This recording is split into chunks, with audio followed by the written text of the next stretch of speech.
మంచుకో చెడుకో అంటే నేను గమనించింది అయితే మాత్రం ప్రకృతి దేవుడా లేదా ధర్మమా, సమాజాన్ని నడిపించే ధర్మమా?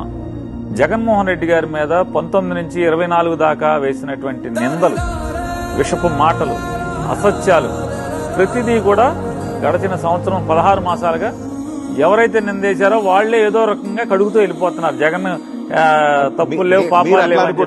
నేను ఎట్లా అనుకుంటున్నానంటే చిరంజీవికి బాలకృష్ణ మధ్య ఉన్న ఇగో క్లాష్ ఇది మీకు పొలిటికల్ గా అడ్వాంటేజ్ గా మారింది ఈ లెటర్ ఇష్యూ చేయడం వల్ల. అసలు అడ్వాంటేజ్ ఎందుకంటారు మీరు? తమ్ముడు వేసినటువంటి విషం, తమ్ముడు చేసినటువంటి లేదా చిమ్మినటువంటి బురద ఈ లెటర్తో కడిగటం వల్ల మేము మీకు హ్యాపీగా కనపడుతున్నామని ఎందుకు అనుకుంటారు? మా మీద బురద కనపడుతుంది మీకు ఇప్పుడు దాకా. ఆ లెటర్తో మమ్మల్ని వాష్ చేసేయడం వల్ల మేము ఫ్రెష్ గా కనపడుతున్నామని మీకు కనిపించట్లా. మేమేదో సంబరాలు చేసుకుంటాం, సంబరాలు ఏం లేవు, మేము ఫ్రెష్ గా కనపడుతున్నాం మీకు అంతే.